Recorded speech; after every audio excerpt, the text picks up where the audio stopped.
Hey, it's Conrad Thompson, and you're listening to Something to Wrestle with Bruce Prichard. And of course, today we are one day away from WrestleMania.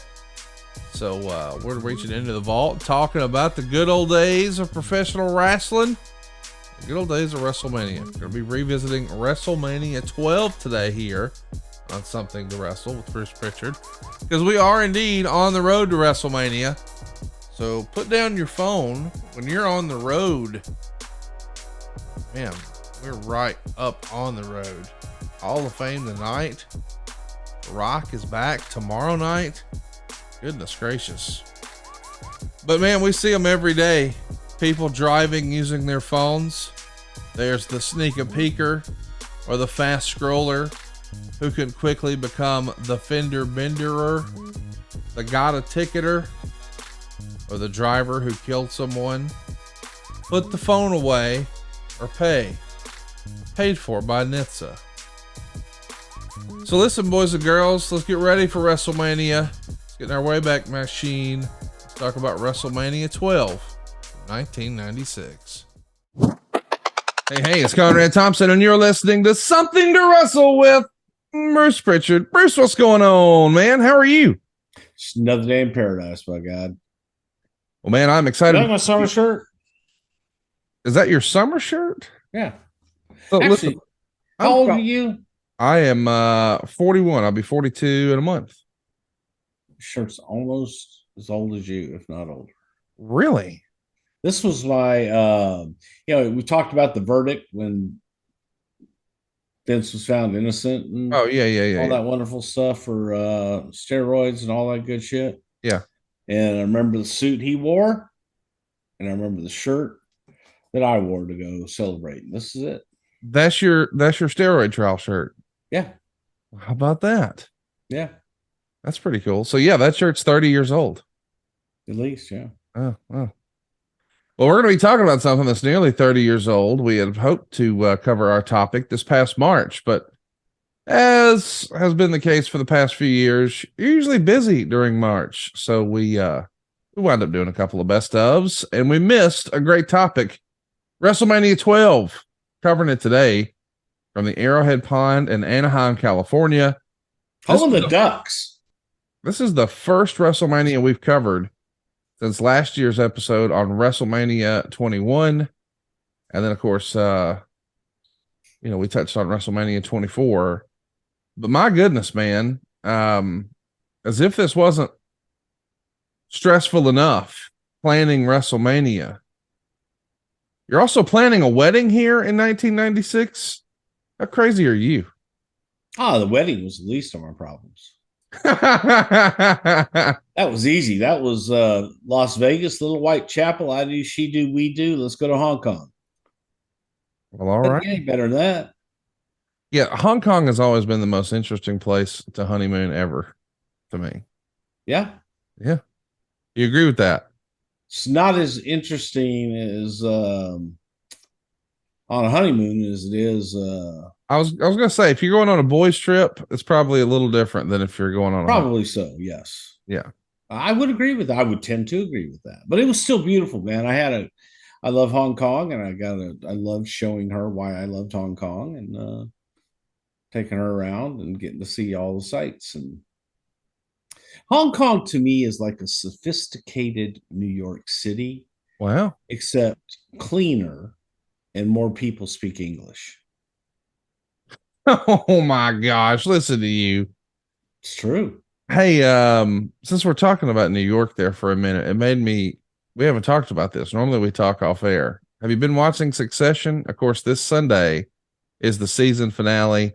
Lots and lots of people have drawn wrestling parallels to that show. Clearly, it's loosely based on the Rupert Murdoch family, but I think this season might be the best single season any television show has had. I'm pumped for the finale this Sunday. Are you caught up? I am caught up. Actually, no. Let me take that back. I did not see all of last week's. Okay. So I haven't seen the funeral. So it's not a spoiler, is it? Well, it might be, but here's the deal. Everybody knows that there was a funeral. Well, I mean, the name of the show is Succession. I think we can figure that out. But yeah, Yeah, here's the thing, man. I think they've hit a home run with this. I'm sad to see it go. The writing has been fantastic. All right, Bruce, before we do that, got a question. When was the last time you Googled your name, dude, or your email? Well, you know what? It's kind of terrifying when you do, because it's amazing how many people like have access to your name, to your personal information, to your email address, how much spam you get, how many people are out there just sending you nonsensical things, because there's people out there that buy that and that actually want that information from you and from your personal data. But I have found that there is a way to combat it. And the way to combat it is with a little company by the name of Aura. That's And exactly you know right. all about it. You know it. Aura is the real deal. And the people you were talking about who are out there trying to get your information, your email, I mean, literally everything, your home address, your full name, your health records, your It's relatives. amazing. The data brokers are out there and they have all the information and they're selling it to scammers and spammers and anybody else who wants to target you. But there is a solution that Bruce and I have found called Aura, and they're the sponsor of today's video. Aura is going to show you which data brokers are selling your information, and it will automatically submit opt-out requests on your behalf. Cleaning up your information will reduce the amount of spam you get. Who doesn't want that? But it also keeps folks from being able to hack into your social media accounts, or maybe more importantly, your bank accounts. Aura does so much more than just protect your family from online threats, though. They also do things like antivirus, VPN, password management, parental controls, even identity theft insurance. And you don't have to download a bunch of different apps. Once you get all this set up, and it's very easy to set up, you get everything at one affordable price. Now, you might already have a couple of these products at play, but Aura is like not having Aura and having one of those others is like locking the front door, but leaving the back door wide open. Don't do that. And you'd be Aura's- amazed too, Conrad, though, because a lot of people say, well, maybe it's not for me. But here's the great thing. You could do a 14-day free trial. So you can find out if it is for you by simply going to aura.com. Okay. That's aura.com/wrestle. You know that code. It's simple. aura.com/wrestle. And you're going to get 14 days of a free trial to see if it is for you. And after you're done with those 14 days, you're going to discover, hey, that's for me. We value our privacy and we value yours. Go right now, aura.com/wrestle. That's aura.com/wrestle, or click the link in the description today. Man, they're hooking you up. A free 14-day trial. Just see how much of your information is being sold. It's going to blow you away. Aura.com/wrestle. aura.com/wrestle. WrestleMania 12 went down on March 31st, 1996. There's 15,855 fans in the building. 12,909 of those paid a gross of $737,000. And the show does 290,000 buys. You know, when I think about maybe the forgotten WrestleManias, I often think of WrestleMania 11 with Lawrence Taylor and Bam Bam Bigelow. That one did 340,000 buys, and we're down here a year later with Bret and Shawn on top. I mean, surely you don't think LT was responsible for that difference, that extra 50,000 buys there. Was this just the business was on a down cycle here, or maybe they didn't want to see it? The new gas station opened, or what do we call that? I do think that LT was responsible for a large number of those buys, especially in the New York metropolitan area. LT was a huge celebrity in the Northeast. One of the other interesting things is you guys did a pay-per-view decrease. We almost never talk about that because it almost never happens. Usually it goes up. Let me explain. WrestleMania 11 was $34.95. And WrestleMania 12 was $29.95. So it went down $5. Normally we're used to price increases. Are you thinking, hey, maybe if we make it a little more affordable, more folks will buy it? Did we need to put a premium on it the prior year for our structure with LT? What's the strategy with a $5 decrease here? I think it's as simple as we had always priced WrestleMania higher than the other pay-per-view events. And since we were now doing so many, the idea became, let's keep it at the same consistent price all year long so people don't look at their cable bill and go, whoa, wait a minute. I got $39.95 for this. Everything else is $29.95. They think they made a mistake. This way, no, just keep it consistent across the board for each event. Well, of course, that would have been the big four, but you're still running in your houses that are going to be 2-hour shows for a reduced price, though, right? Not for long. Right. No, we know that eventually changes. The road to WrestleMania, of course, begins at the Royal Rumble, and that's where we would see Diesel cost The Undertaker his world title match against Bret Hart. Shawn Michaels wins the Royal Rumble. Goldust is going to win the Intercontinental title from Razor Ramon. And we see Vader make his in-ring debut for the WWF. And the very next night on Monday Night Raw, we have a classic angle with Vader and Gorilla Monsoon. And Vader is going to attack Monsoon, put him on the shelf. We've covered this in the archives of our Vader episode, which is a phenomenal episode over at somethingtowrestle.com. It's astonishing to me. You just mentioned his name, Vader. And I really don't, as you know, don't do a whole lot of that social media stuff. Right. But reading and the number of people that have jumped on the Vader bandwagon as far as, he was horrible. He was horrible his last few years at WCW. And that he was a shell of himself. But when I say it, you look at it like it's just crazy. But Jake the Snake has said it, Nick Patrick, but also a lot of fans have made the comment that, hey, man, he lost at WCW wasn't what people perceived him to be and what we wanted to hold on to. And, I thought that was nice and interesting because, again, great guy. Enjoyed sitting down and having a drink with him, but he wasn't that killer when he got to us. Well, I argue it because as a fan, and I am a fan of Vader, I don't want to see my guys. I want to see them do well, and I don't ever want to acknowledge that maybe they've lost a step or they're getting older. I think we all long for the nostalgia, and they can't stay that way forever. I get that, and you approach it from a business standpoint of you're trying to put forth the best product, and I'm just pulling from my favorites. That's the difference. Between, I think he needs new favorites. Well, he's no longer. Me. I need to be your favorite, okay? You are my favorite, Bruce. And Vader's no. It doesn't feel that way sometimes. When you reschedule, you're very hurtful sometimes. When you reschedule our taping 42 times a week, do I not accommodate it 41? So how could you not be my favorite? Hey, that's what I'm talking about. That's what I'm talking about. All right. Come on, please.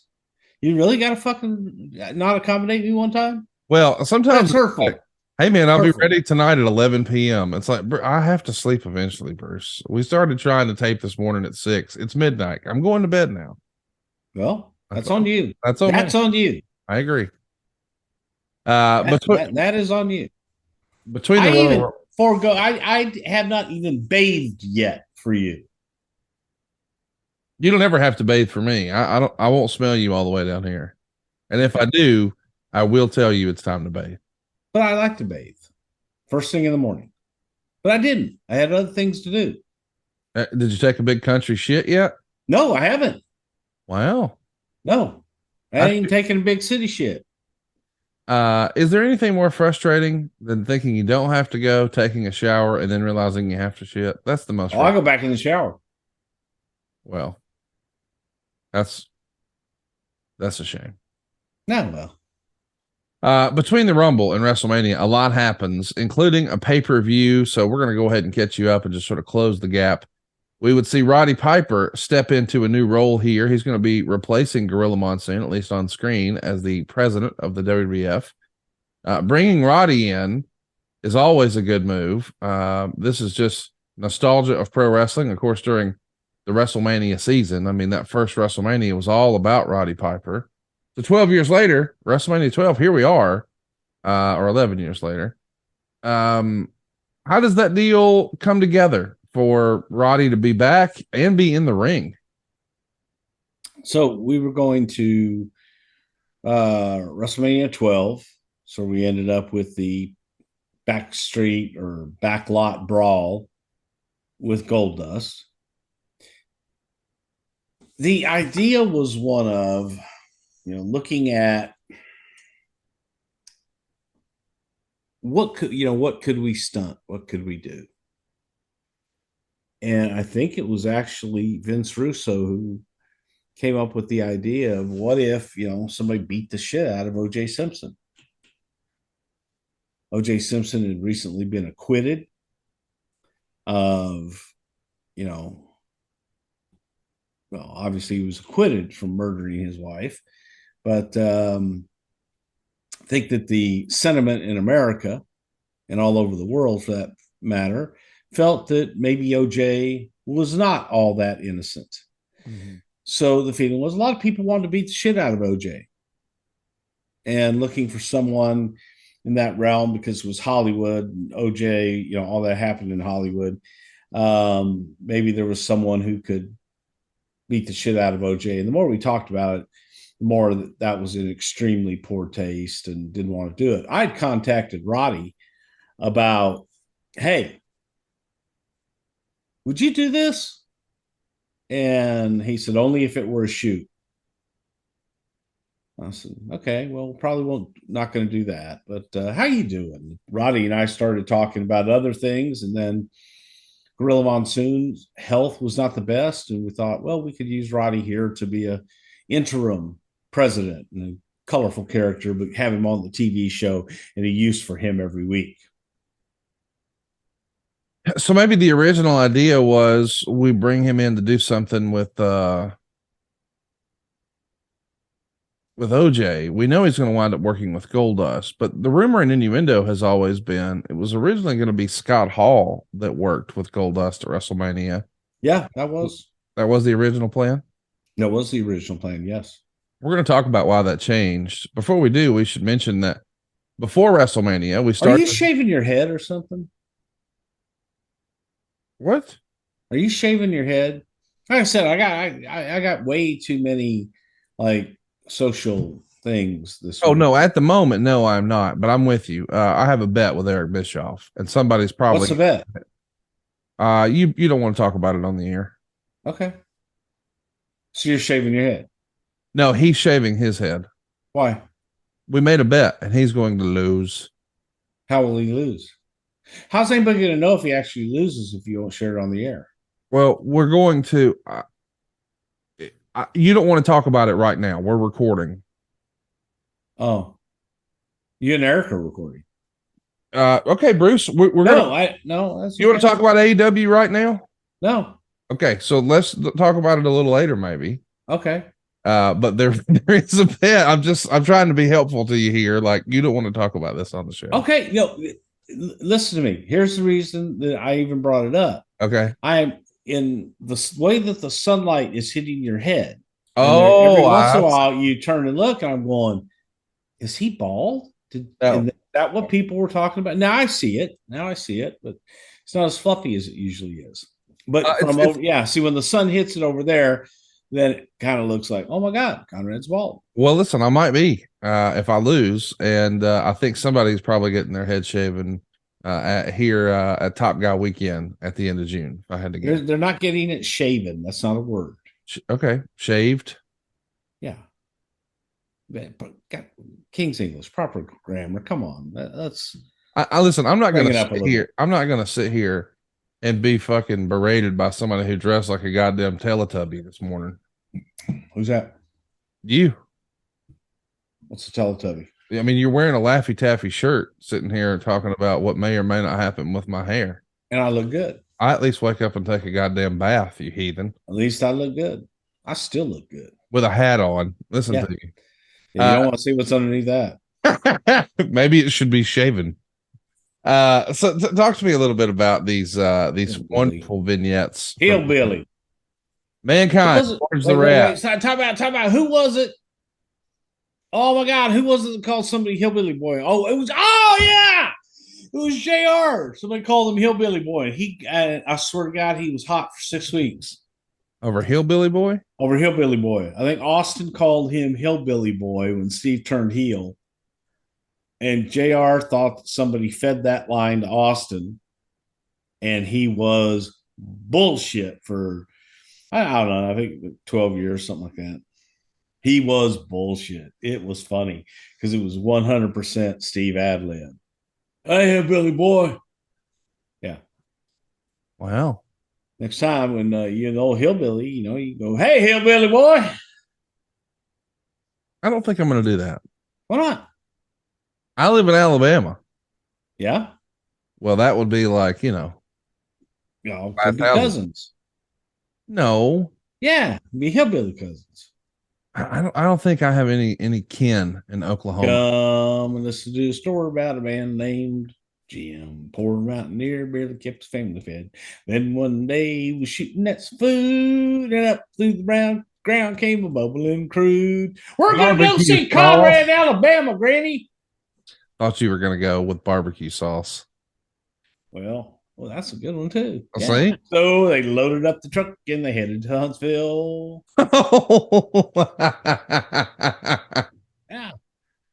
You're not gonna... Movie stars, podcast stars, cement ponds, mansions. What's wrong with you? Well, you got the goddamn big old fucking Conradison mansion. They said he said he could see it right when he got out of the fog of Tulsa. He could see the mansion on the mountain. Way up there. He waved at it and said, hey, hillbilly cousin. Sassafras. We don't have to talk about WrestleMania 12. We could just do the Bruce Prichard one-man show today. I'm fine with that. I ain't scared. I know. I'm just saying. It's just, hey, how you doing, buddy? Goddamn. I'll sub off to see the King on the way. Come out of Jerry Lawler, the King. 98 years old, still wrestling. Goddamn, I dropped that strap. Sometimes nowadays it seems it's hard to get the strap up over the shoulder. Hey man, shout out to the King, man. He's busting his ass, getting better, and it's having a rough row of it right now. But if anybody could ever kick out, it's the King. Dude, he does it over and over and over. I expect nothing different here. He does. He will outlive all of us. Well, roll tide on that. Hopefully George the Rat could have suffered the same fate and outlived all of us. We know he did not. We learned that on the Jim Cornette episode of Something to Wrestle over at somethingtowrestle.com. But the Mankind vignette. Breath maker for the rat. I had to make him breathe. So the rat could breathe. Yeah. Wake me up again at 5:30 in the morning and give me some time to get some shit done, and then get on here and do this. Know that I have to go in like a little while because I got other business things to do. But I must bathe and apply lotion to my skin so that I have silky smooth skin and smell good. You picked the time. This was your pick. Yeah. Okay. Phineas Godwin debuts between Royal Rumble and WrestleMania. Who's Phineas I Godwin? Pig. What would the I stand for? Irving. Okay. Who brought Dennis Knight in? Who was a big fan? I don't know. We saw him somewhere, and everybody likes Tex, man. I got you. So make him a pig. Make him a Godwin, by God. He looks like a Godwin brother, for God's sakes. Another guy who's going to be debuting in this era, Justin Bradshaw, debuts on Superstar. Who? Justin Hawk Bradshaw. Oh, that was that Stan Hansen wannabe guy, right? It is. Nobody probably had it on their bingo card that dude would become a Hall of Famer, but he did. I did it. I called him in Germany when he was working for Otto Vons. You said, man, that Stan Hansen ripoff, he's gonna make it. Yeah, no, I loved his work. I thought he was a big, strapping young guy, great attitude, and working for Otto over there. Made appointments to be at the phone booth a certain time because they had no phone. The trailers over there where they lived. And it was the big hippodrome thing where they wrestled in the same arena like every night. They all lived in the trailers back in the back, and he had to go to a payphone to get your call in order to make a call. So, yep, good guy. The Billionaire Ted skits are going to debut. Boy, did they. We haven't spent a lot of time talking about that. I know. Yes, we have way too much time. What'd you think of them? Hated them. I hated them. I hated bringing attention to them. I just think that any publicity is good publicity. And it was telling people, oh, hey. But the one thing that it did was it let me know for sure that Razer was not going to do a new deal and that he was going to Turner. Same thing with Diesel. Because they refused to do them. Oh, I see. Okay. So Scott Hall and Kevin Nash refused to participate in the Billionaire Ted skits. Right. Okay. And this was before they told us 100% they were leaving. Do you remember what the creative was that you pitched them that they passed on? Just putting over WWE and doing, WCW and that kind of stuff. It was nothing major, but it was something that they didn't want to do. And they just said straight up, we're not going to do it. Yeah. Wow. In Your House number 6 is the pay-per-view between the Rumble and Mania.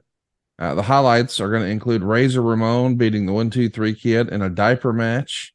Shawn Michaels is going to pin Owen Hart in a great match, and Bret Hart would beat Diesel in a steel cage after the Undertaker would interfere. And that show is kind of the beginning of the end for Razor and Diesel. We've covered it in the archives, but leaving the arena that night, both Scott Hall and Kevin Nash have sort of made up their mind that they're going to be going to WCW. And Scott Hall is almost immediately suspended for a failed drug test. Kevin Nash is unhappy that Vince McMahon agrees with Bret Hart on the finish of the cage match, and he's not going to get to hit the power bomb. What was your personal relationship with these guys? Like, are you trying to talk them into something, or is it like, hey, you want to go, go?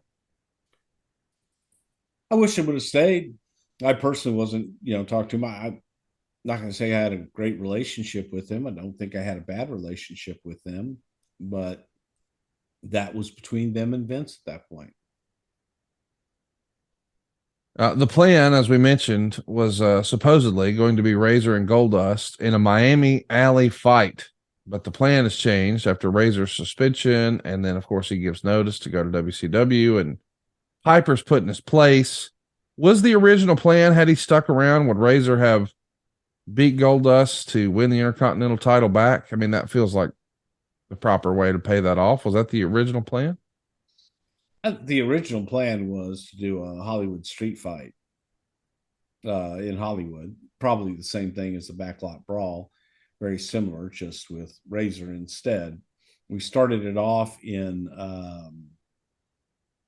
Bangor, Maine, and shot the angle there with Razor and Goldust out in the snow, and that was a fun night. That's the whole story. That was a fun night. That was a fun night. A lot of disgruntles around that night. The best part is so Vince, myself, Michael Hayes, and I want to say one other person, maybe someone from the studio, all drove to Bangor. And we took Barry Dudinsky's Grand Jeep Cherokee. And on the way, real bad snow. Vince and I were looking at getting Grand Cherokee. We'd never actually driven one before. So Barry offered his up for us to take in the snow to Bangor, and we did. Along the way, Michael Hayes was driving sometimes. Michael was really wanting to play his tape of songs, original songs that Michael Oh, had written and great. sung. We love Okay. that. And Love that. he had put them on and had them mixed and had them on a cassette tape. And kept trying to, hey, I got something we can listen to. Y'all want to listen to this? And it was no, we're good. Don't need any radio right now. So finally we put it, I'm like, yeah. Hey, come on, Vince. Come on. Let's listen. Put it in. Do. He's got do on here, man. Do around the world. And played it. Vince politely listened. Like, okay. I've heard it. No. There's side B. Well, let's turn it over. Because you had to physically take the media apparatus out of the tape machine, flip it over, and put it in. It was that old where it didn't just continually play. Later on, you could get them to where they would continually play. Right. And do this. And then it's like, God damn, I've got to go to the bathroom. We stopped to go to the bathroom, and lo and behold, the damnedest thing happened. When we were all got out to go to the bathroom to go in and get stuff to drink or whatever it is you needed to do. When we got back in the Jeep, that tape had disappeared. Oh, fuck. I know, right? That's so disappointing. We hadn't even heard side B yet. Did you ever get to hear it, Bruce? Well, as we were pulling out, realized, oh my God, do you have the tape? I don't have the tape. Do you have the No, I don't have the tape. No, lost tape. Sorry, Michael. I'll reimburse you. Well, that's okay. I got like 6 more of them right here. Oh. And then we thought that maybe the tape machine liked it so much that it wanted to suck it into the car and never ever have it be able to be heard outside of the car, so that particular vehicle could enjoy. Do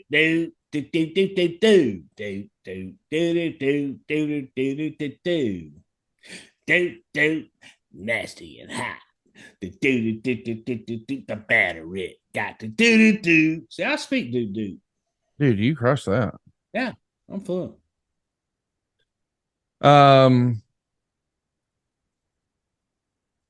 Talk to me about, we've touched on it before a little bit.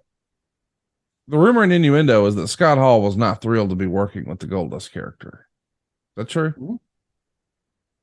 Mm-hmm. How much of him leaving do you think that played a part? I think Scott had already made up his mind, but he still was not thrilled about working with Goldust. I don't think he liked the gimmick and didn't want to do it. Okay. Yeah, you'd have to ask him for his reasons. That's the reasons that he gave us. So there's, he wants some more money. He wants a guaranteed deal. He wanted the opportunity to work in Japan. Didn't want to work with Dustin, or this character, not Dustin. Maybe it does feel as if we're just sort of mounting the reasons. Do you think at some point he was trying to sell himself on this is the right call and why it's the right call to leave? Yeah, I think he was looking for excuses and looking for reasons to point to. But that's all speculation. I just think that he had made up his mind. He was ready to go. Much easier schedule on the other side. Mm-hmm. So, man, that's an alluring factor. So, yeah, I think he was already sipping pina coladas with the little umbrellas in them and shit in Atlanta. Listen, lots of moving parts. Vader is in. Bradshaw is in. Mick Foley is in. Scott Hall is out. Piper is back. And now the Ultimate Warrior is back. He's going to be scheduled to face Hunter Hearst Helmsley at WrestleMania. We've covered the Warrior in the archives. But do you remember there being, this is not curtain call punishment. Do you remember that? That hasn't even happened yet. Do you remember Triple H having any objection to what he was asked to do here for the Warrior? I think, no, actually there wasn't. But I think he knew what he was being asked to do. He was well aware of what his place was and what he needed to do in this situation. The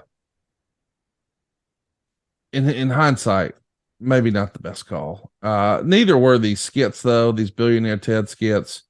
Meltzer would say the Huckster Nacho Man Billionaire Ted skit / match will be on the pregame show, which pretty much removes the legal threats from that skit by using the likenesses of Hulk Hogan, Ted Turner, and Randy Savage, all owned or controlled by WCW, as part of an endeavor in which the public pays for it, which pay-per-view falls into, but a free show doesn't. They would open themselves up for a potential legal action down the road. Did you just think, man, the sooner we get this out of Vince's system, the better? I mean, who's in his ear telling him this is a good idea? I don't think there's anybody in his ear. I think that that's just something that he wanted to do. It's simple as that. The more that you would tell him no, the more he'd dig in. I see. Well, let's I mean, do you remember that being an issue? The threat of, hey, we can't put these characters on pay-per-view. That might be a legal issue. Let's put it on the pre-show. Is that the strategy? I mean, I nobody's don't think buying that the was the dog. strategy as much as it was that if you put that on the WrestleMania itself, that would make it the worst WrestleMania in the history of God's green earth. So you could do something prior to if people wanted to watch that. But I think people would have been disgusted if that had been a part of the actual WrestleMania itself. Let's talk about Raw on February 19th. Steve Austin's personality, he's going to be on the show, and Vince McMahon is going to refer to Steve Austin's personality as being stone cold. And he drops the ringmaster gimmick just a week later. It's interesting to see how that all begins really right before WrestleMania 12. Do you remember having any discussions about, hey, we're going to give this guy, as you like to say, a fresh paint of coat? No more ringmaster. We're going to try this stone cold thing. If you go back and listen, there were hints dropped all along the way. You know, whether it was JR talking about it or Vince talking about it or Michael Hayes, it was a slow evolution to become Stone Cold. And once we got to that point, you know, you drop the ringmaster altogether and he's Stone Cold Steve Austin. But that had been going on for a while, just very subtly. You know, we know that Stone Cold Steve Austin is going to become synonymous with flipping dudes off and talk about, you know, kicking people's ass and a much edgier presentation that we've seen before. But before Austin's doing it, in between the Rumble and WrestleMania, Diesel is doing it. He's going on TV and flipping people off and saying he's going to kick the Undertaker's 7-foot ass. And this is pretty aggressive for the product at the time. Is this something that Diesel discusses? I mean, is this a creative decision or is this him just? Oh, no, that was 100% Vince. Okay. You know, just do this one thing. You know, you only do it one time, and that's it. So, just something to be a little edgier and be a little different. Right. Let's talk a little bit about Mark Henry. He's going to debut on a March edition of Monday Night Raw. Who would have been? I mean, we've heard a lot about Jerry Briscoe scouting guys like this, and certainly Jim Ross. Was Mark Henry a pet project of anybody in particular? I mean, who was the driving force behind signing Mark? Vince. Long before Jerry was scouting anybody, and long before JR was doing any of that shit. That was 100% Vince through Mark's manager, who was Terry Todd. Terry was the strength and conditioning coach at the University of Texas. Terry was a strong man and trained Mark since Mark was a kid. Terry had done the piece, you know, for those historians. There was a great piece done in Sports Illustrated many years ago with Andre the Giant. And Terry Todd is who did that piece. Terry was a writer, but just a wonderful guy. Tremendous. He was a coach. He was a coach, and he was more like a father to Mark Henry. And Terry brought Mark to Vince and said, "Hey, you got to see this guy. He is the world's strongest man. He's going to the Olympics, and big wrestling fan. And as a motivator, we'd love to be able to tell him that once you compete at the Olympics, once you finish this, you have a career in WWE. So that was it. We had Mark and Bret were our first two real students at the production facility where Tom trained. And he trained Bret and Mark Henry. Is that what we would see on TV as Tough Enough, originally called Tracks? No. Or is that a different facility? Okay. No, this was a TV studio in the warehouse. It was a ring in the middle of a warehouse. Wow. That was it. Well, let's talk about the build for the main event here. Roddy Piper is going to announce that it's Bret Hart versus Shawn Michaels. Of course, we know Shawn has won the Royal Rumble, so he's punched his ticket. He's going to have his shot to achieve his boyhood dream and get a world title shot at WrestleMania in the main event against Bret Hart. But Piper announces it's an Ironman match. But the concept being they're going to go 60 minutes, and the person who wins the most falls wins the WWF World title. I'm sure Pat Patterson is loving this. Do you remember whose idea originally it was to do an Ironman match? Yes, Pat Patterson's. Pat wasn't even working there at the time. But it was Pat Patterson's match. He had talked about it for a long time. We had this idea, of the finish. Knew that Bret and Shawn could pull it off. They did. But gosh, man, we had pitched this like maybe October, November. Then Pat was gone, but he did come back for that one match. He came back for that WrestleMania, to come to my wedding and also go to WrestleMania.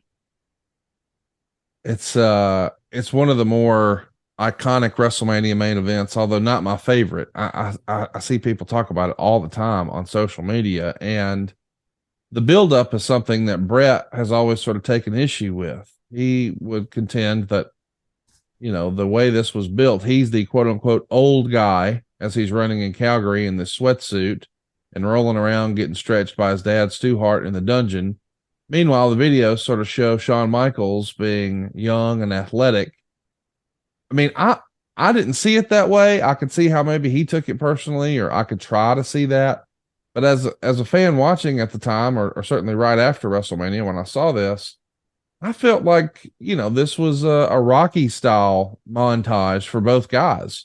We would see Rocky Balboa training, and then we would see Ivan Drago training. I wouldn't say that one was better. They were just different. What say you? Agreed. It was different. It was as different as the talent were, their training techniques were very different. So you wanted to compare and contrast. Shawn, more fundamental, more traditional, going back to his roots, going back to his family, going back to Calgary in the way that he was brought up. Shawn, it was the same thing. We're shooting Shawn in a dingy warehouse where he learned to work. I didn't look at it as old guy versus new guy. They were practically same age, even though they're not. I think Bret's a few years older than Shawn is, but there was no old guy or young guy. I think they were viewed equals. I mean, that's kind of the way I saw it. I didn't see it as one was superior to another. And I think Bret Hart's "You Start the Fire" music video in this era is one of the best that the company did. Who deserves credit for that? Me. Oh, really? I guess. I don't know. Okay, so you're just going to take it either way. Yeah. I like that. Well, no, when I say that, it was my idea to do the dueling videos and to do the training montages. And Vince and I went and did Shawn's in San Antonio at one point while we were down there doing the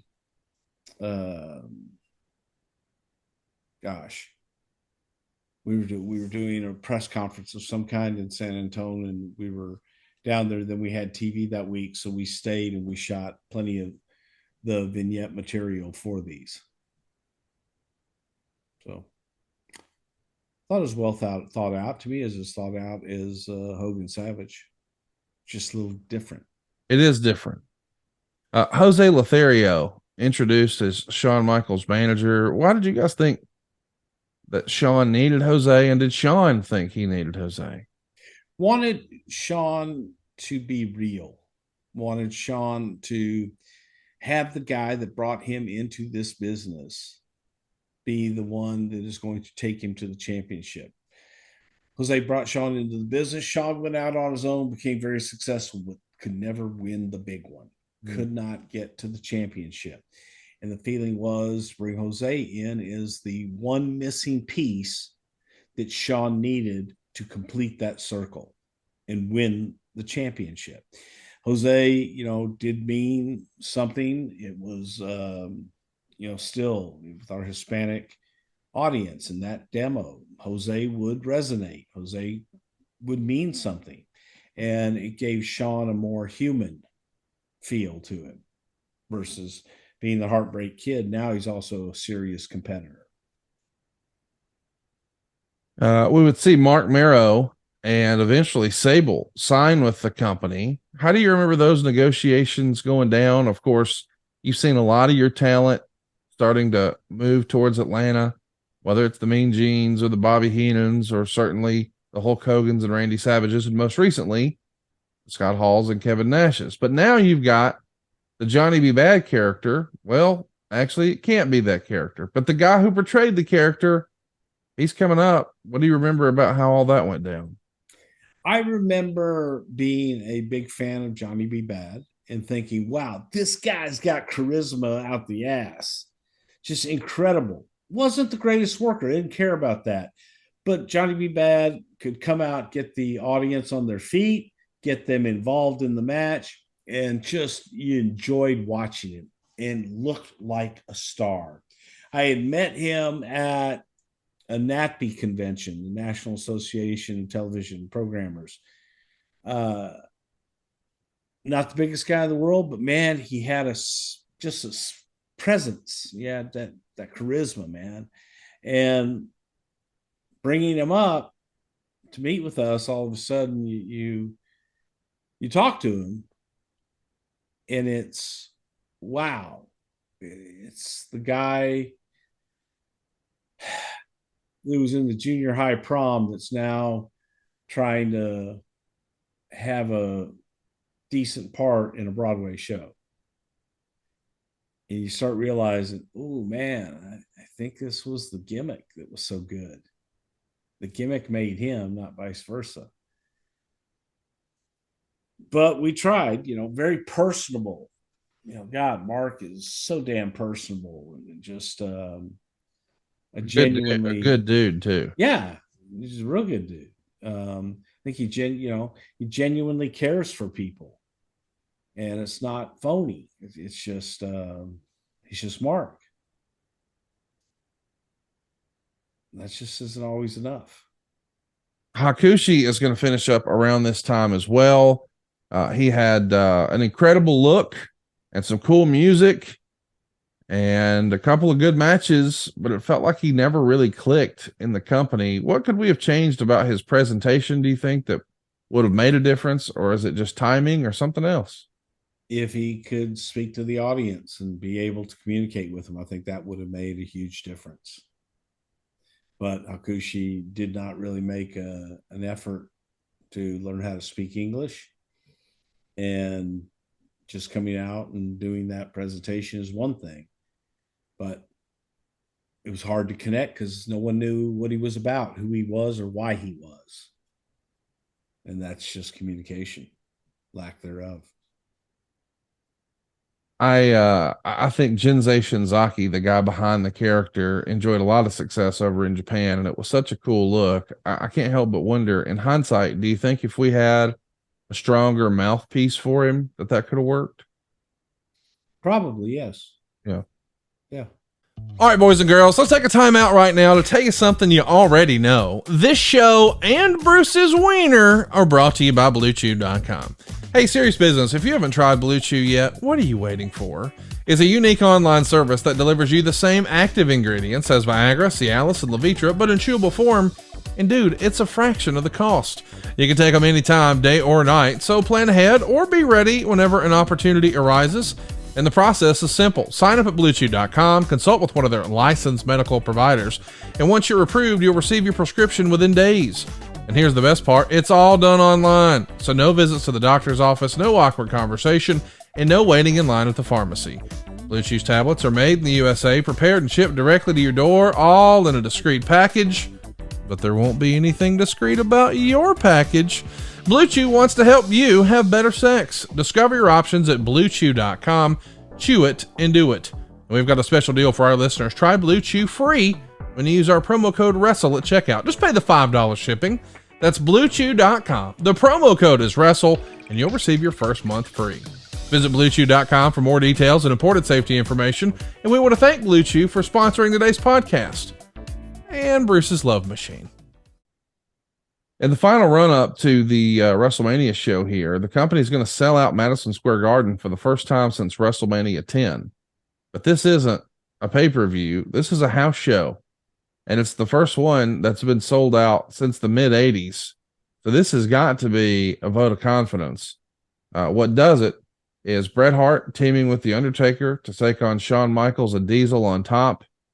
This has to be encouraging. I mean, what was the old thing we've heard people say that Vince would say? You know, the Garden, I mean, obviously it sort of was a barometer for his family for a long time, but how business is going to go. And if it works here, it'll work in other markets and all that sort of thing. So to see this show sell out, the first sellout for a house show since the mid-'80s, that's a big deal. Yeah, it was really good. Definitely really good. And, you know, business wasn't bad during this time. It was even keel. We had our ups and downs, that's for damn sure. But it was kind of on an even keel at this point. The guidance, the guidance. Yeah. You talked last week about, or a few weeks ago, about all the drama going into WrestleMania and how you really got to keep building it. Did you think that there's so many moving parts when you rattle off what all we've talked about so far. Piper and Warrior are back. Hall and Nash are out. Miro's coming in. Hakushi's finishing up. Here comes Foley. We're evolving the Stone Cold character. I mean, it feels like there's so many moving parts just between Royal Rumble and WrestleMania. And oh, by the way, you're trying to put on the biggest show that you guys do every year. And get married. Is it just sort of blink and you miss it? Because it feels like you got to be working 18-hour days here. Oh God, yes. It was nonstop. Absolutely nonstop. You have monkey wrenches being thrown into the middle of it, which we'll get to in a little bit. You have people getting hurt and injured and pre-tape matches that they now, oh shit, we got to finish this live in the building. There's just so much going on in a wedding. It's like WrestleMania, 2 TVs and a wedding can make a movie. It is crazy when you think about that you did all of that at the exact same time. Well, let's talk about the show, man. We're finally here. The Observer readers are going to give it 68.7% thumbs up, 24.8% thumbs down, 6.4% thumbs in the middle. I thought it was a thumbs up show. What did you think? Thumbs up? I thought it was a good show. Oh. It was, it was a pretty cool atmosphere in Anaheim. It felt like a big show, and the audience was into it. Everything around it, there was a lot of buzz, especially in market, but also around the world. People felt the change in the air. I feel like we should also mention that this WrestleMania is going to be special for more than one reason. Your brother gets the debut with the company in 1995, but this is his first WrestleMania.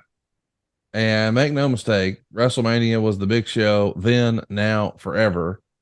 He's going to be teaming up with Chris Candido. Of course, they are the Body Donnas along with Sonny, and they win the tag titles in a tournament final over the Godwins. They go 5 minutes and 28 seconds. Sonny's going to lift up her skirt, give a little panty shot to distract Phineas, and that allows Skip to come from behind and get the schoolboy win. But here your brother is at his first WrestleMania. winning the tag title. That's got to be a big deal, man, for the whole fam, right? I think he's pretty excited. Yeah. It's a big deal. I don't care who you are. That's a big deal to be able to accomplish that and do it on the grandest stage of them all. We also see before the actual show starts, not just that tag match, but the Nacho Man, the Huckster, and Billionaire Ted, and Meltzer would say the skit died within seconds. They air a tape See, segment. that's bullshit. That's bullshit. That skit was never alive. I love you. There was nothing to die. It was dead on arrival. There's a big guy in a black robe who comes in with FTC on his outfit. Ted Turner turns around, sees him. He has a heart attack and is left for dead. The segment is awful. Who wrote this? Is this all Vince just hamming it up, having fun? Oh no, you didn't write it, did you? No, I produced it though. Yeah. No one wrote it. Clearly. No one wrote it. It was do this, do this, do that, do this, do this. Okay. I did it. And that was it. That was it. Wow. We had to have a different huckster because the other huckster was unable to do the dates or something like that. We had a different Nacho Man, I think. Yeah, it was horrible. It's horrible. Horrible. Rotten. The shits. The drizzling shits. Wow. The fire Cheetos shits. Oh, the flaming hot Cheeto shits. Yeah. Okay. Yeah. That's pretty bad. Bad So listen, let's start the show. We got Vader and Owen and Davey Boy in a 6-man here against Jake Roberts, Amed Johnson, and Yokozuna. This really feels kind of thrown together. I know Owen and Davey are going to be a more permanent tag team. Vader just being thrown in the mix here. And I wonder, I mean, was this the original plan? This couldn't have been the original plan. Like Jake, Amed, and Yokozuna. What a random group of folks here. Main event anywhere in Southern California. I'm not arguing that it's not big names and big talent, but I just wonder, is this an effort to, hey, well, these are all big stars. Let's all find a way to get them a WrestleMania payday and get them on the show? Yeah, I guess so. It was just, let's get them on the show somehow. Yeah. Well, we did it, and the match isn't bad. It gets 2.5 stars. They got 12 minutes and 51 seconds. You know, once upon a time, it wasn't that long ago, Yokozuna was in the main events of these sorts of things, and that is not the case here. Amed Johnson had enjoyed quite a bit of momentum, and now it just feels like he's sort of forgotten. I wonder if you didn't have so much talent moving, you know, here and there and yon, would these guys have been in different storylines? Why weren't they a priority, I guess, is what I'm looking for. Well, again, you only have so much room at the top. Right. Not everybody can be at the top. And if you're not drawing and you're not 100% the top draw, man, it's you just don't stay at the top. You got to move around. That's just fact of life. We've talked a little bit before on our Piper and our Goldust episodes about the Hollywood Backlot Brawl. As I understand it, the majority of this was taped the day before. Oh God, no! We did this like a week before. Okay, so talk to us about how this happens, because as I understand, I think the original plan maybe was, hey, we're gonna do it old school and get some color on you and do it hard way, and people are getting hurt for real and hitting each other with cars, and we've got to account for the weather because we're trying to sell it as if, you know, we know what the weather's going to be like. So I think you guys wet the scene down. Just catch me up on what you recall about the old Backlot Brawl. Well, you get there in a rainstorm, and so it was all wet. Didn't know what the weather was going to be like, you know, the day of WrestleMania. So we went down the street like, hey, I'm ready for him. I'm wetting everything down, so it'll be slippery when it gets here. Just taking care of some of those things, but nobody wanted to get blood because you have a week or 4 days or whatever the hell it was, but it was a lot, definitely was not the day before. It's going to be all dried up. It's going to look like shit. Then what? You want to open them up again for the live? That's unrealistic. And whoever had that rumor and that note would be incorrect. Unless, Piper and Goldust just talked about it. And, oh, hey, wouldn't it be great if we did this? But we did talk about it and said, well, we did not want, and we did not want that. I see. Unfortunately, it didn't happen that way because we did get blood and they did get bloodied. And it was like, well, shit. Now we got to deal with it. It was crazy, man. It was crazy. We talked about Larry Burton the other day, part of the Memphis lawsuit and all that. Larry Burton also helped us get the Backlot Brawl with some folks, with Mitch Ackerman from Disney helped out. We did it Paramount, maybe? I don't even remember where we did it. Universal, Paramount, wherever the hell we were. We went in, we had a sound stage, and then we had the alleyway in between the sound stages that we could use. Looked around, had a couple cameramen. Hey, I can use a camera up there. I can use a camera here. Ding. So what if you walk over here, went over, had a bagel, and shit's on. And shit's on. That's kind of how we did it. I think that they were all waiting for us to lay out, scene 1, shoot that 10 times. Scene 2, take a bite of the bagel and shoot that 42 times. Because you want one with cream cheese, you want one with honey, you want one with a little jam, maybe just a little butter. How about you eat it just plain and dry? Well, goddamn, there's some lox right there. I'm gonna put me some fucking lox, a little onion on top, some capers and shit. No, it's not how we do it, man. Shit's real. And went through literally went all the way through it in one take, got all the way out into the alley, and it was on. And they just did it. We didn't stop them. But Piper's nuts as it is. Roddy wanted Goldust to charge him with the car and hit him with the car. Felt he could take the bump over the top and onto the windshield and all that good stuff. But I think the biggest thing that I remember that day is as they came out of the alleyway and they turned right, you were in the studios. So people have offices and everything all over there. And they had all reserved parking. And we might have clipped a vehicle or two making that corner. And this is after people were like, oh, what the hell are they doing? They're making so much noise.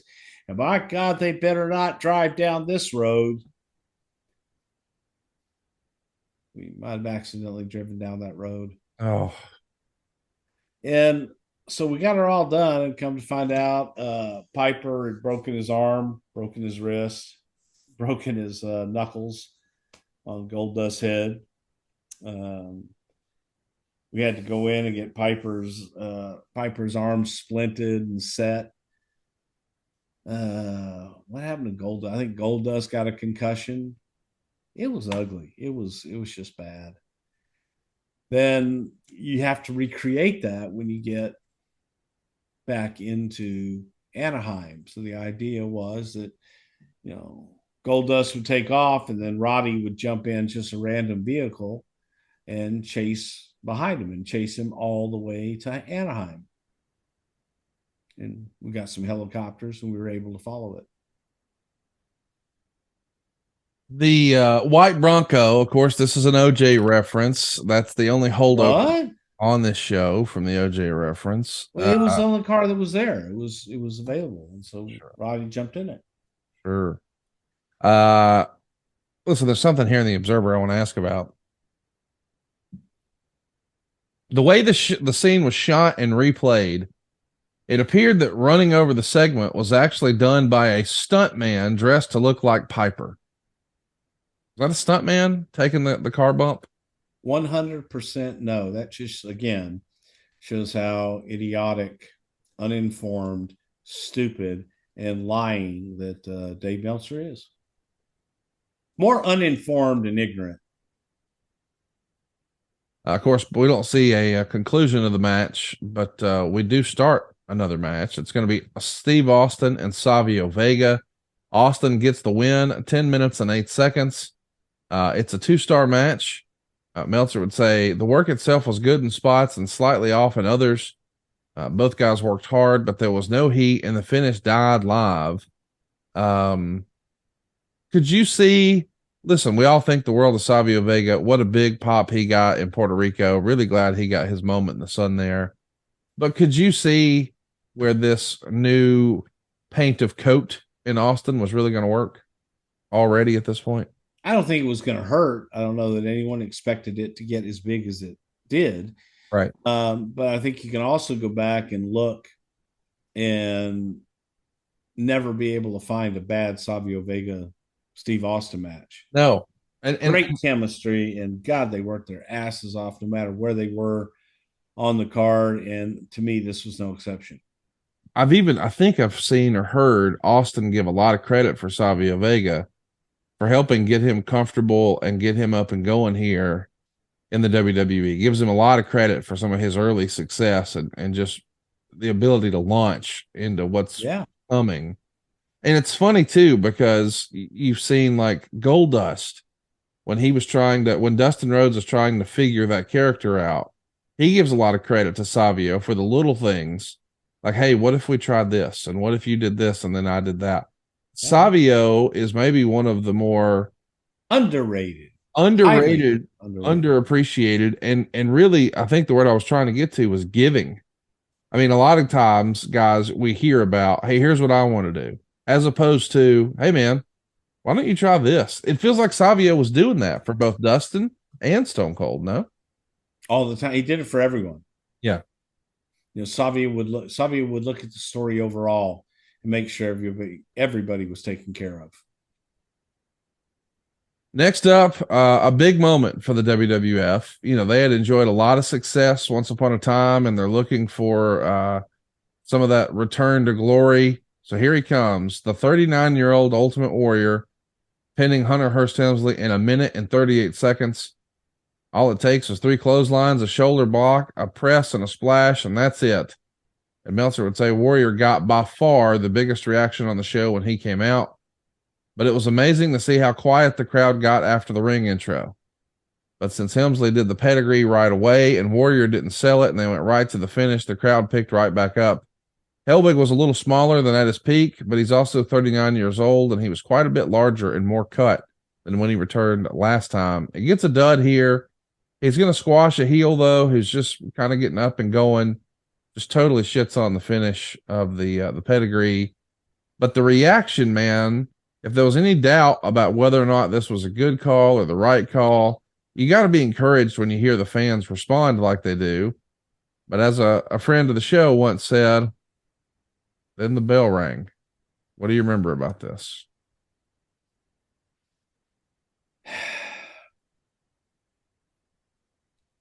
Well, it sucked. I mean, the match itself sucked. It was awful.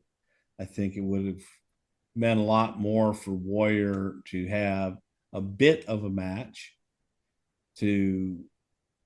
versus what he did, because I think that in some ways people were happy to see the greatest hits of the Ultimate Warrior, or the greatest hit. Yes. Of the Ultimate Warrior. But obviously didn't do Hunter any good in this. No. And it just wasn't good. Just wasn't good. Warrior was difficult to deal with all day long. And as soon as Vince went out to do play-by-play, he became even more difficult to deal with. And at that point, we all agreed, get the match in the ring and do what you got to do. And that's what we did. And hats off to Hunter, who, did it. Hats off to Jerry Briscoe having to deal with it all day long. And That's where we were, man. It was not, to me, it was kind of the, here's what we have and here's what we're going to have. It isn't, he's on his best behavior today. Can only go downhill from there.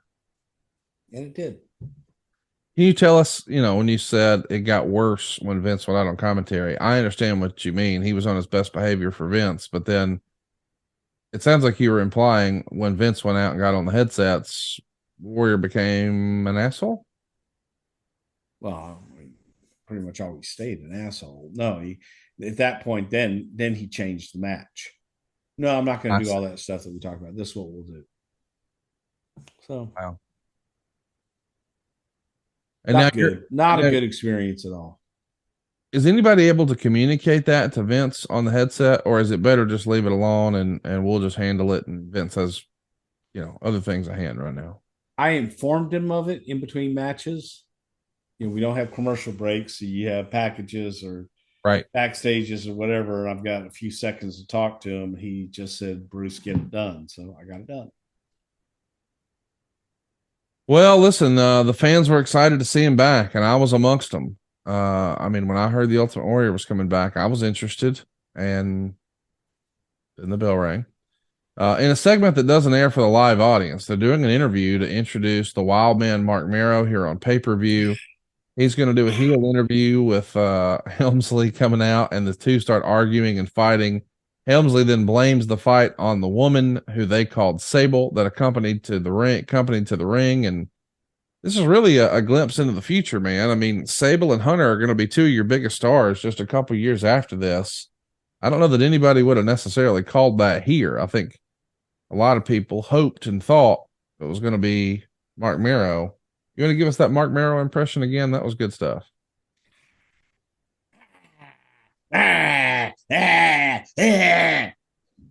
It's horrible. He's a wild man. See, that's why I did all that shit, because he's a wild man, Mark Mero. He's doing like a Tarzan gimmick of sorts, though, but not really. I don't know what the fuck he was doing. It was like Batman on acid. He was not Batman. Well, he's doing the Batman dance kind of thing. We're going to get the big dudes in here next. Undertaker and Diesel. It's a really long match. I thought it was maybe too long. 16 minutes and 46 seconds. Meltzer would say the match was slow moving and didn't have much heat, but it was better than you'd expect considering who was involved. Diesel basically pounded Undertaker for most of the match, and finally he used his jackknife, then smirked forever, allowing Undertaker to sit up. He did it again, and when he went for the pin, Undertaker grabbed him by the throat. Diesel uses a back suplex. Undertaker sits up again, and then Undertaker finishes Diesel off with a nice flying clothesline, a choke slam, and a tombstone. And the closing scene is pretty iconic. You see Diesel laid out in the middle of the ring, and it always made me wonder, this is a fun what if. If Diesel doesn't give notice and he's not leaving, Kevin Nash is not going to WCW. He's sticking around. Does he wind up beating The Undertaker here? Does that end the streak before it ever really becomes a thing? No. Okay. No, he would not have. Okay. Yeah, I didn't think it was a good match. I think that Kev was not in a good place at this time. And just didn't want to be there, ready to be done. Yeah.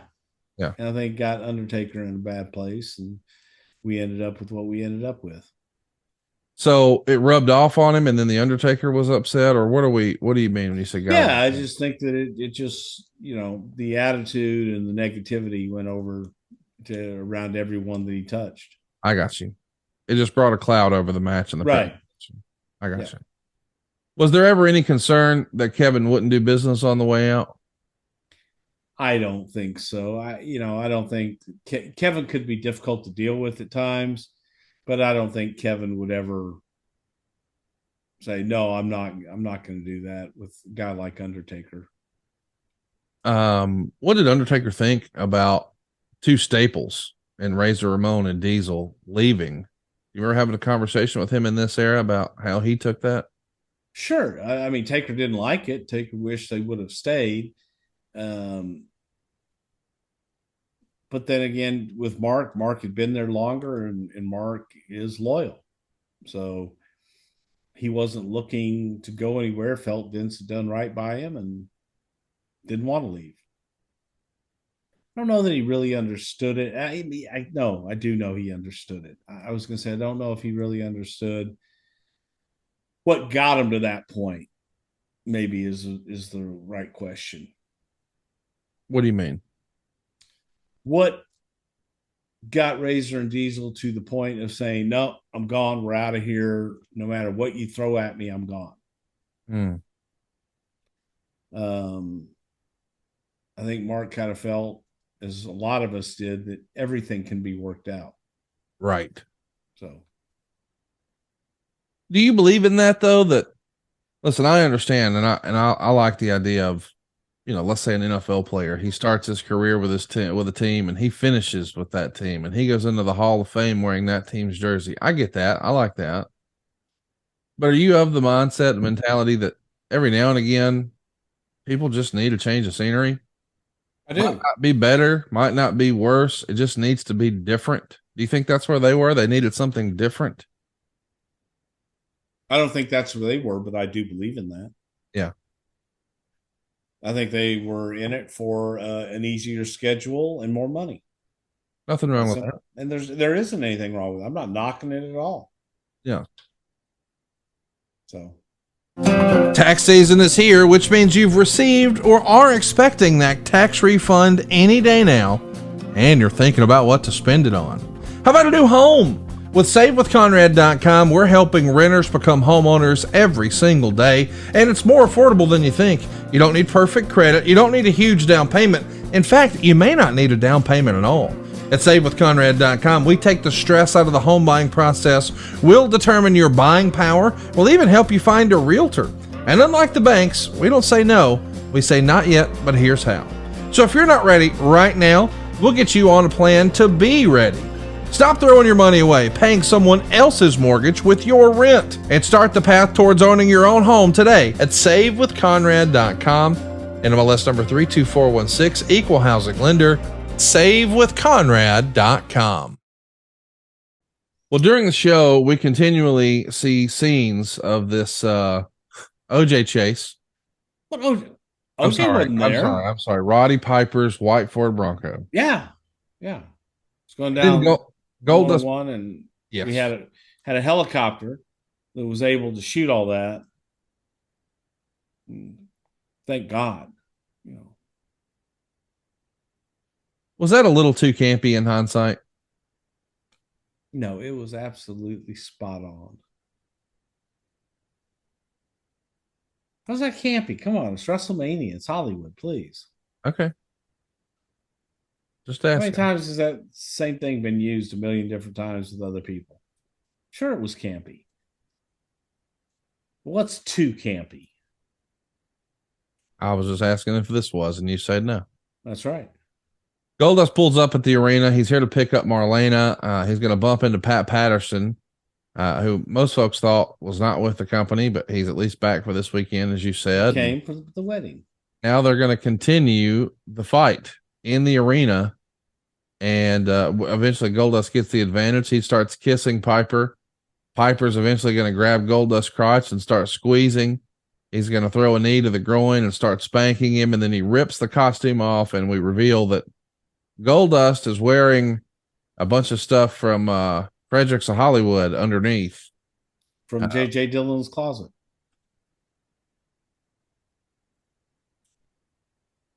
You got to give me something. You can't just say that sentence and look at me. I said he got it from J.J. Dillon's closet. You never seen J.J. Dillon wear garters and all that? No. Oh, I thought you were a wrestling fan. Okay. Goldust wrote in his book he got it from Fredericks of Hollywood. So where's the JJ joke coming from? Because that's what JJ used to do. Whenever they'd rip his clothes off and shit, he'd always be wearing women's underwear. Oh, yeah. Okay. Back in the day. I thought you meant like, I'm like, was JJ even here at that moment? I mean, He's still there. Yeah, a little while longer. Eventually, Piper gets the win. Marlena's going to run away, trying to help Goldust cover up, and Piper gets to celebrate with his son Colton in the ring. It was Meltzer called it really good and had great heat, and I'm sure it meant a lot to Piper to have his son there. Did this feel like a celebration and a reunion? I mean, just having Piper back. I mean, he's at that time one of the pillars of this thing that built it, and he had been away and back and forth, but a big WrestleMania moment with his son, that's a feel good deal, no? Very. And for me, it was a happy moment for me because I love Roddy Piper. And I was glad that he was able to have another WrestleMania moment. And I was glad that we could accommodate and have Colton come out and be there with his dad. That was very important to Roddy as well. And I was like, that's not even a discussion. Of course you can't. So it was cool for me to have Roddy back in the company, and it was cool to give him that moment. I thought that was a special thing that took place. All right, let's talk about the main event. I have gone on record, Bruce, as saying I think the Iron Man stipulation sucks. I love Bret Hart. I love Shawn Michaels. No doubt, two of the best. I thought Four Horsemen sucked. So.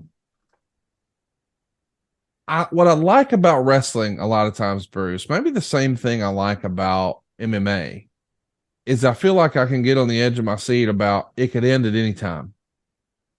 And, you could win or lose the match just like that. That's not the case with an Iron Man. And I find myself watching an Iron Man much like I would like regular season basketball. Let me just see the last few minutes. I don't have to watch the rest of it. Now, that's not to say I don't enjoy wrestling, but I just feel like there's no stakes, and I feel like it's going to be more predictable.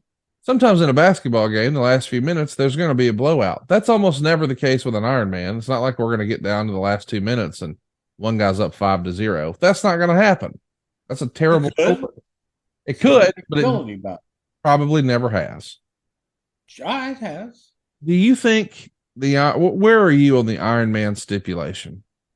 I like the Iron Man stipulation. But then again, I like wrestling. Yeah. So I enjoy watching a good story be told over an hour. And being able to work a body part, being able to work on something, and maybe catch a fall here, maybe get up 2 falls, and then another guy comes back and what have you, or be up 2 falls in the last 2 minutes, and the other guy has to scramble. I just enjoy a well-told story, right, inside of a 60-minute Iron Man match.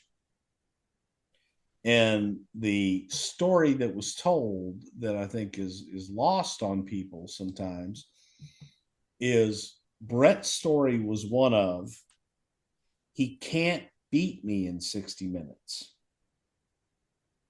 And Bret, incorrectly feeling as the champion, I don't have to beat him in 60 minutes.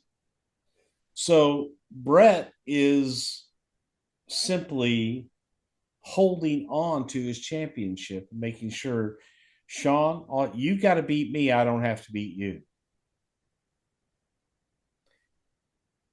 You get to the end of the 60 minutes. No, he didn't beat Bret. Bret, bye-bye. I'm done. You didn't beat me. Gorilla Monsoon, no, there must be a winner, and we're going to do sudden death. And then Shawn beats him. It was, to me, a beautifully told story. One that was simple for everyone to understand. And you got a lot of ups and downs in it throughout the entire match. And two of the greatest of all time in that ring, doing it. So, yeah, I thought they did a great job. It is listen, two of the best wrestlers of all time. And let's just start with the entrance of the thing. Shawn Michaels zip lines down from the top of the building, And as it's become a pretty legendary story, the narrative has always been out there. Vince won't ask his performers to do anything he's not willing to do himself. And I think there's even footage out there I've seen of Vince doing this zipline stunt the night before. What do you remember of that? Well, we went up there to do it, and it was a day of. Went in, and Vince got in the harness, did everything, and just jumped off. What no one took into account was the way that the lighting truss was and where the zip line was. And Vince was headed right straight for the lighting truss. Thank God he saw it and got his legs out in front of him and was able to kick off. But it was a pretty scary thing. And Shawn and I looked at each other, and I wanted to go next. And Shawn and I looked at each other and said, you can go. You can do it. I'm good. Because, I mean, you were up there, dude, and completely safe. But I'm afraid of heights anyway. I wanted to do it for my fear of heights to I do stupid shit like that sometimes. But it was pretty cool, man. We knew it. They did it with the ducks, where they would have like somebody deliver a puck during the game to come down on the zip line and all that shit. So we wanted to utilize that. Someone asked us if we wanted to do it. Thought it'd be cool for Shawn to do. Super cool to do. Quite the entrance. Bret had a more traditional entrance, not nearly as elaborate. And Dave would say Hart didn't get as big of a pop coming out as Michaels, but he didn't do an elaborate entrance, but he received no boos coming out. And he says the first half of the match was slow paced and very little crowd noise. It wasn't as if the crowd was intensely watching because people were steadily leaving for the concession stands. But the execution on both sides was tremendous in what they were doing. That to me tells the story. Like, I think this Iron Man stip is a dud for a WrestleMania main event. I know you disagree, but the actual wrestling itself is unbelievable. Go out of your way to watch it. I'm sure that Pat Patterson was heavily involved in putting this together. As you understand, He was crying on a bed.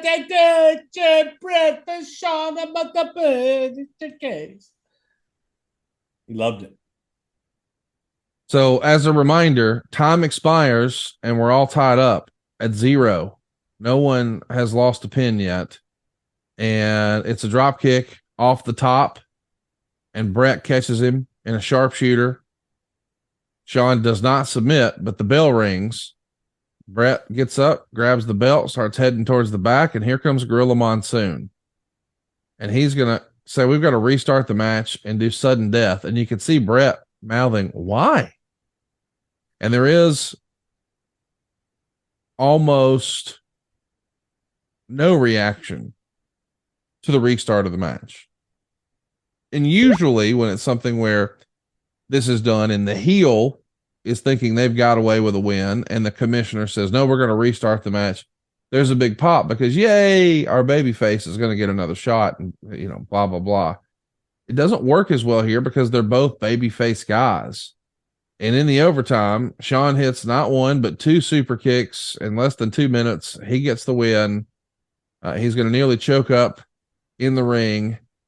And in the middle of the celebration, Shawn is going to kiss Helen Hart and hug Bret's son, Blade. Bret's going to walk out of the ring.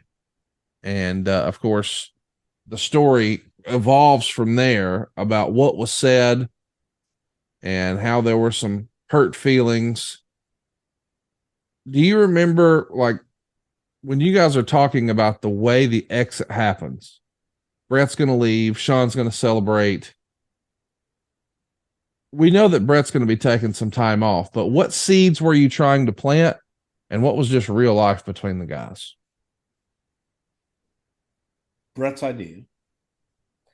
Bret wanted to leave frustrated, not speak to anybody, grab his stuff and go.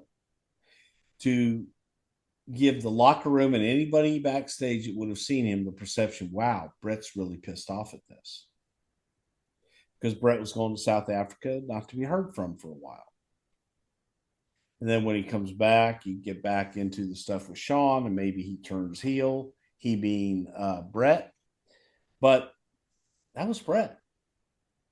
That was Bret wanting to plant seeds at that point in time. And everybody else took it as a shoot, and everybody took it as, oh, Bret's pissed off. Bret was working. Right. Shawn knew, they all knew. But I think the only ones that really knew inside was Vince and myself. We've talked a little bit about, the passing of the torch at WrestleMania. And 6 years prior to this, we saw a babyface versus a babyface with the Ultimate Warrior and Hulk Hogan. And now we've got the same thing, babyface and babyface for the world title, but with Bret and Shawn. Mm-hmm. Do you think in hindsight, there would have been more drama had there been more falls? Had one of the guys been a heel? Or did you just think it was perfect just as it was? Well, you're asking the guy who put it on. I thought it was perfect the way it was. Right. Sure, you could have had a heel and babyface and told a different story, and it would have been great. I thought the story that we told was great, of two of the absolute best in their prime at that time, battling it out for the top prize. I thought it was excellent. I just wonder if Shawn would have come in as the heel, and granted, it wouldn't have worked. But I also wonder, is Bret leaving a necessary part of the story? Like, I think there's always going to be comparisons, right? So, like, when we're trying to get Macho Man over after WrestleMania 4 and he's the world champ, Hogan's going to be gone doing the movie, but it's almost like if he sticks around, okay, yeah, we like Randy, he's the world champ, but we're really here to see Hogan. Do you think it's important to cement Shawn as the top guy, and that can only really become the case if Bret goes away for a bit? Or is that me overthinking it? I think you're overthinking it, but it does help that Bret went away to give Shawn time alone. Right. The story that came out even years later on the DVD with Bret and Shawn, and they're talking about their history, is that Shawn says to Earl something along the lines of, tell Bret to get the fuck out of the ring. Yeah. Talk me through that. Because you said Bret was working. This was Bret's idea. But get the fuck out of the ring. There were some hard feelings about that. There weren't hard feelings. I disagree with that. Okay. As Bret said, he was upset about that? Yes. He did. Yes. But now I don't know if when he said that he's trying to sell DVDs. I don't know. Yeah, I don't either. You didn't, after the match, you didn't feel like, you felt like it was high fives all around. These guys are. No, it wasn't high fives. Bret walked out of the building. And Bret Gatlet wanted to leave the impression in everybody talking. Even the boys. Even the boys. I got you. I called him that night. Called him being Bret. He was very pleased with the match. Shawn was very pleased with the match, and they were both happy as could be. How was Vince? What did Vince think? Loved it. And Pat was crying. Pat was crying. How were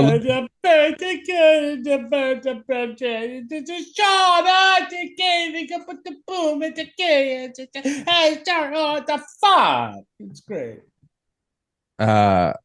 Who was happier it was over, you or Stephanie?